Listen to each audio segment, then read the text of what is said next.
आज आपण बनवूया काळ्या मसाल्यातील मटणाची भाजी। इथे मी सर्वप्रथम मटण घेतलेले 1.5 किलो, चाप नळी घेतलेली आणि थोडी चरबी पण घेतलेली। चरबी मी चांगली टेस्ट येते मटणला। मटण स्वच्छ 2-3 पाण्याने आपण धुवून पण घेतलेले। आपण आता मटण मॅरिनेट करून घेऊ। त्यासाठी इथे मी दही, अद्रक, लसूण, हिरवी मिरची, कोथिंबीरची पेस्ट केली ती घालून घेऊ।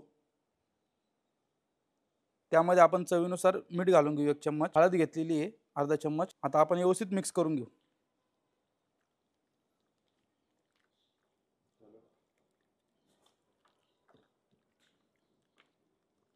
मटण आपलं व्यवस्थित मॅरिनेट झालेलं आहे। आपण आता अर्धा पाऊण तास असंच मटण फ्रीजमध्ये ठेवून देऊ आणि मसाल्याची तयारी करू।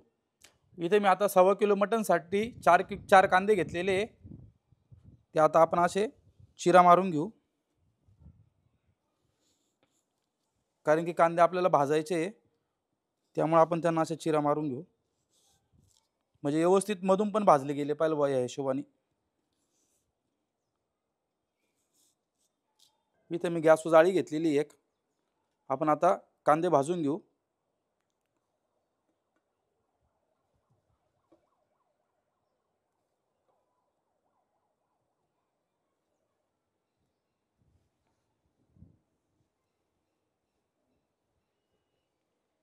अशा पद्धतीने आपण चारी पण कांदे भाजून घेऊ व्यवस्थित दोन्ही साइडनी। कांदे आपले व्यवस्थित भाजून झालेले आहे दोन्ही साइडनी, पण बघू शकता। आपण आता कांदे काढून घेऊ।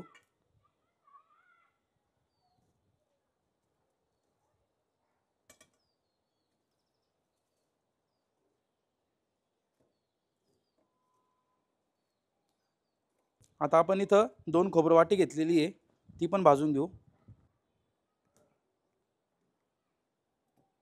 पाठीमागची साइड पण आपल्याला खोबऱ्याची काळी करून घ्यायची आहे।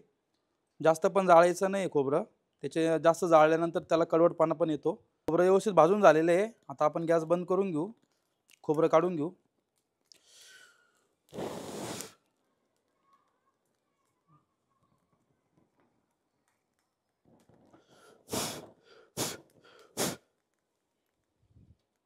आता आपण खोबरं आणि कांदा थंड होऊन देऊ, त्यानंतर आपण हे कटिंग करून यांची बारीक पेस्ट बनवून घेऊ। इथे मी एक पॅन घेतलेला आहे नॉनस्टिकचा, त्यामध्ये मी मसाले घालतोय, खडे मसाले।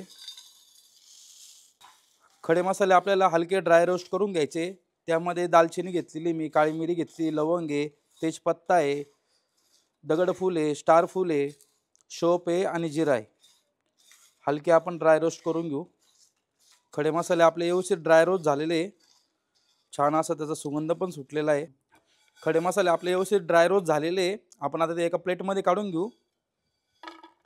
ते थंड झाल्यानंतर त्याची एक बारीक पावडर बनवून घेऊ आपण। आता आपले भाजलेले कांदे आणि खोबरं थंड झालेले आहे, त्यांना आपण कट करून घेऊ।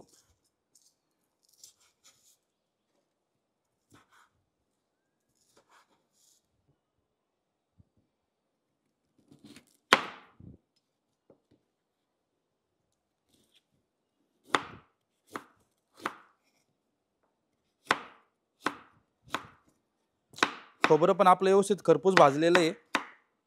कांदा आणि खोबरं आपलं कट करून झालेलं आहे। आपण आता याला मिक्सर जारमध्ये बारीक पेस्ट बनवून घेणार आहे।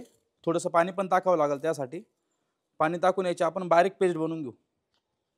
आपले आता खडे मसाले इथं ड्राय रोस्ट केले होते मी, ते थंड झालेले आहे। आपण आता मिक्सर जारमध्ये काढून घेऊ, त्यांची बारीक पावडर करून घेऊ आपण। यामध्ये पाणी घालायचं नाही, लक्षात ठेवा, आपल्याला फक्त पावडर करून घ्यायची। आपण आता भाजीसाठी तेल घालून घेऊ।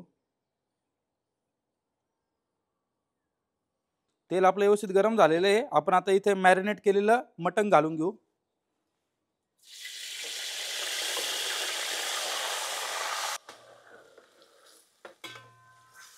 मटण आपण आता 10 ते 15 मिनिटं असंच फ्राय करून घेऊ, जोपर्यंत त्याचं पाणी सुकत नाही तोपर्यंत। आता यामध्ये अद्रक लसूण पेस्ट घालायची काहीच गरज नाही, आपण ऑलरेडी याच्यामध्ये अद्रक लसूण पेस्ट वापरलेली आहे। आणि मी इथे तडका देण्यासाठी खडे मसाल्यांचा वापर पण नाही केलेला आहे अख्खा, कारण की अख्खे खडे मसाले ना दाताखाली आल्यानंतर त्यांची टेस्ट व्यवस्थित लागत नाही। त्यामुळे आपण खडे मसाले ड्राय रोस्ट करून फ्राय करून त्यांची पावडर बनवलेली। 15 ते 20 मिनिटं झालेले आपल्याला, बघू शकता छान असं त्याला तर्री पण आलेली ग्रेव्हीला। आपण वाटण केलं होतं, कांदा आणि खोबरं भाजलं होतं, त्याचं वाटण घालून घेऊ, व्यवस्थित मिक्स करून घेऊ। आपण घरगुती काळ्या मसाल्यातील मटण बनवतोय, त्यामुळे इकडे थोडंसं तेलाचं प्रमाण जास्तच घेतलेलं आहे. कारण की मटण खाताना तरीशिवाय मजाच येत नाही, त्यामुळे आपण तेल थोडंसं जास्त घातलेलं आहे. 2 मिनिटं आपण व्यवस्थित परतून घेऊ. ग्रेव्ही आपली व्यवस्थित मिक्स झालेली आहे. आपण आता यामध्ये काही मसाले घालून घेऊ. हळद घेतलेली अर्धा चमचा, चम्मच मीठ घेतलेलं आहे, धना पावडर 1 चम्मच, काश्मीरी लाल मिर्च पावडर 1 चम्मच, कांदा लसूण मसाला घेतलेला आहे मी 2 चम्मच, मटन मसाला 1 चम्मच, हा आमचा घरगुती काळा मसाला बनवलेला आहे तो घालून घेऊ 1 वाटी. आपण आता इथे खडे मसाले केले होते ड्राय रोस्ट, त्यांची पावडर बनवलेली ती पण घालून घेऊ. इथे मी गरम मसाल्याचा वापर करत नाही, कारण की खड्या मसाल्यांमध्ये पण गरम मसाले असतात, त्यामुळे आपण हीच पेस्ट घालून पावडर घालून घेऊ. व्यवस्थित मिक्स करून घेऊ.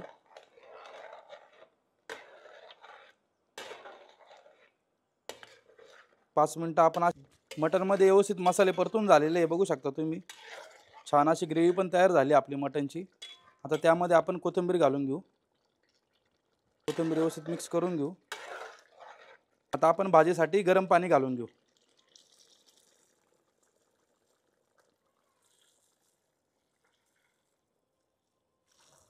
मिक्स करून घेऊ व्यवस्थित.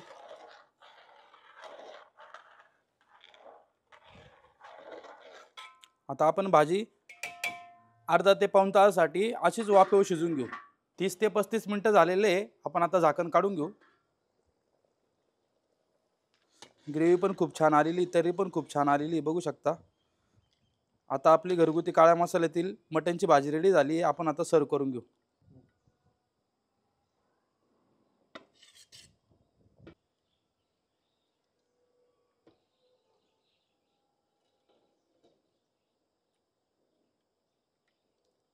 ही घरगुती काळ्या मसाल्याची मटनची भाजी तुम्ही बाजरीची भाकरी आणि इंद्रायणी रस सोबत खाऊ शकता. खूप छान टेस्ट येते. तुम्ही पण नक्की ट्राय करा.